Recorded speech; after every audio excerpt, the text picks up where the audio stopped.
Jeffrey Hammerbacher, a professor of genetics and genomic sciences at the Icahn School of Medicine at Mount Sinai, wrote something very interesting when he was 7 years old.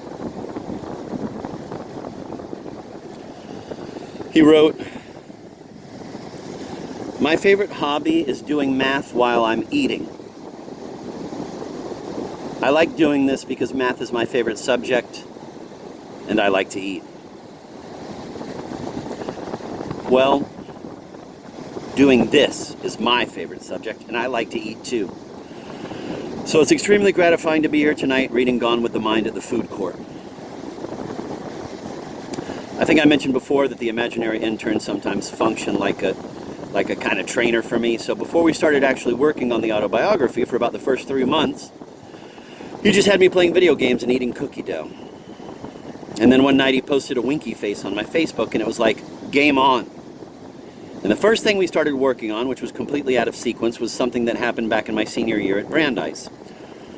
My dad had called and told me that Eli, a second cousin of mine whom I didn't really know particularly well, was going to Tufts, I think it was, starting at Tufts as a freshman, and that it would be nice if I visited him.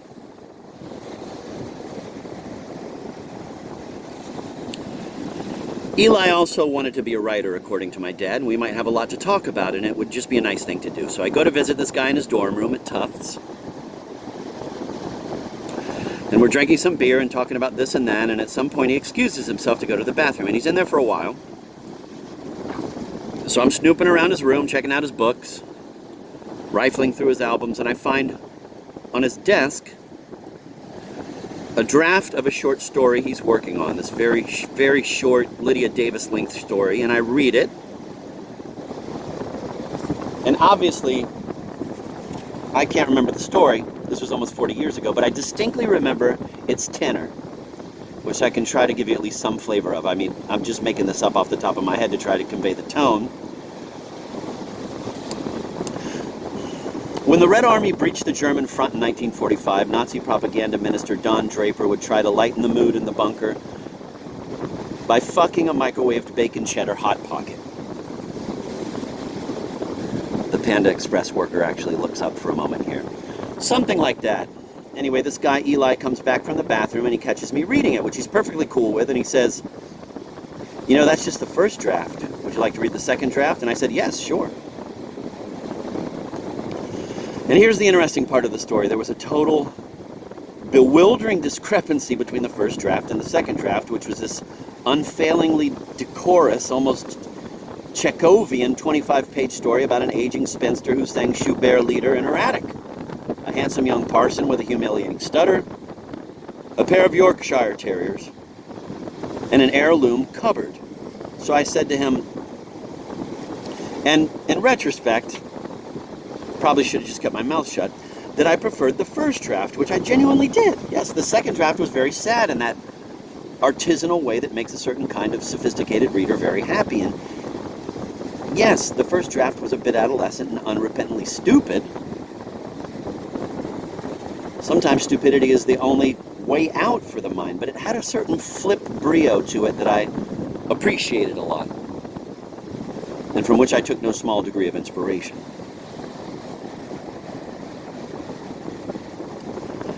And this just really baffled Eli, really perplexed him, and we ended up talking about it for the rest of the night. I think we went out for burgers and shots and beer somewhere in the neighborhood and had this long, very congenial, super earnest undergrad kind of debate about the relative merits of Draft 1 and Draft 2 and how they might be analogous to certain socio-political currents, etc. And I remember saying, we'd left the bar and we're out on the street somewhere, and I was so wasted. I was swaying back and forth. I had to grab onto a telephone pole to stay upright. And I remember saying,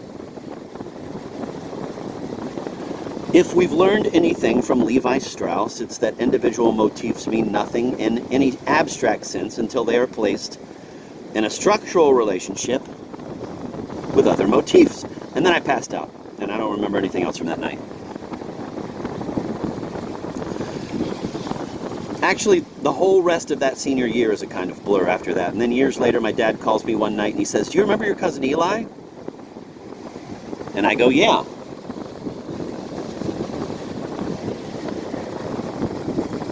And he says, well, you did him a big favor by insulting him about his writing. And I say, Dad, I never insulted him about his writing. I just told him I preferred one draft of a story to another.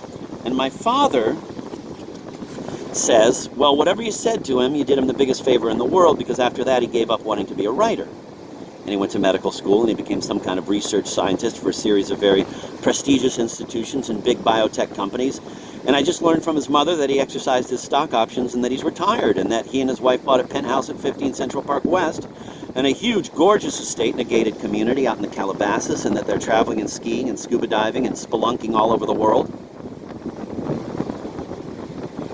And he says, I'm really surprised he hasn't called you in all these years and thanked you for insulting his story. And I say, well, he's probably too busy spelunking to call, and anyway, the cell phone coverage in caves is pretty shitty. And my dad says,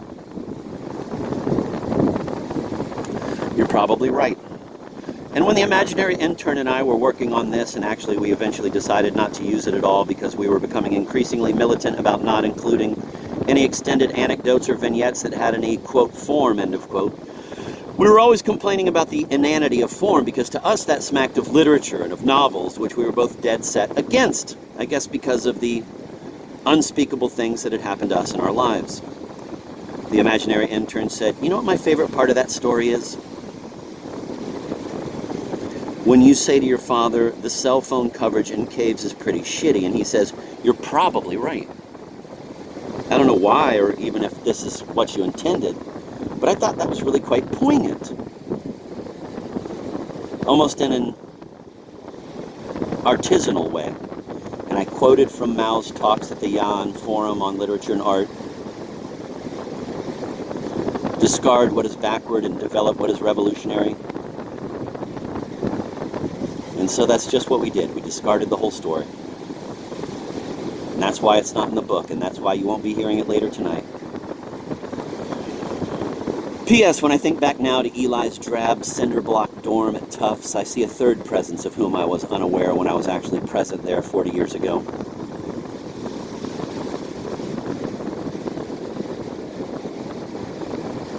And now the presence persistently haunts this memory.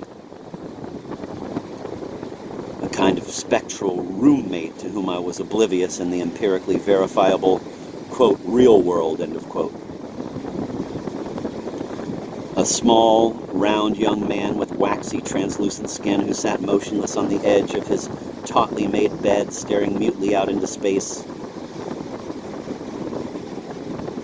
like a piece of bric-a-brac on a shelf, like a tutelary deity in the Bardo world, whose one eye, when I think about it now, was like an aperture into another world. I finally asked the imaginary intern, I think this was about a week or so before he left for good, what exactly he found so moving about that conversation with my father about the cell phone service in the caves. And he said that sometimes an aging father just doesn't want to argue or have even the mildest disagreement with his son. He just wants everything to feel amiable and copacetic. And if you're being sort of flip and sarcastic, just trying to goad him, and you say something like, and I'm just making this up off the top of my head, something like, you know, Dad, Saint Angela of Foligno drank water contaminated by the putrefying flesh of lepers. Catherine of Siena occasionally sipped pus from cancerous sores. But a Jew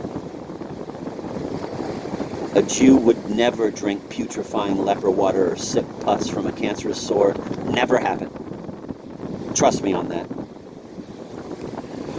So if we're just talking about the dramaturgy of self-mortification, you'd have to say that Catholicism is like light years ahead of Judaism.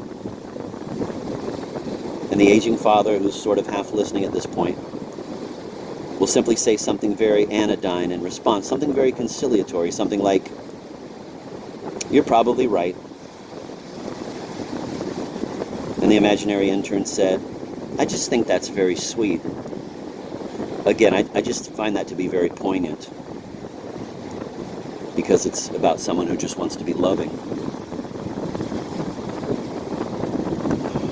This was a side of the imaginary intern that you could very easily forget because he was capable of saying things that were so, what's a good word, so puerile. Well, they would seem puerile at first, and then later, sometimes much, much later, you'd realize that they weren't puerile at all. He used to always talk about going to a place called Studio Mizuho, and I just assumed that it was some kind of a bar or club or hair salon or something, but I've realized since he left, because I tend to rehash a lot of things he said to me over and over in my head, that Studio Mizuho is not a place at all. It's a state of heightened awareness and cognition, a state of optimized neuroplasticity, memory focus, computation, analytical ability, a capacity for deep abstraction. So let's go to Studio Mizuho is really an invitation to sort of jack into this kind of transcendent cognitive nexus where you have like total recall and the ability to analyze hundreds of millions of moves per second. But he'd also call this state, quote, around the corner where fudge is made, end of quote, which is from some silly scatological rhyme he liked.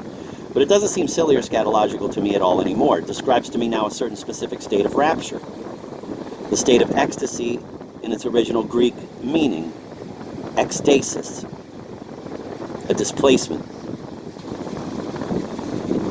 a state of being beside oneself or wrapped out of oneself. And I use the term at the end of the autobiography, and I'm a little worried that this is something people might not completely get or might misconstrue entirely. When Mussolini comes and picks me up at the mall in the flying balcony and he asks me where I want to go, I say around the corner where fudge is made. And I don't mean by that up into myself, I mean exactly the opposite. I mean I want to be taken out of myself.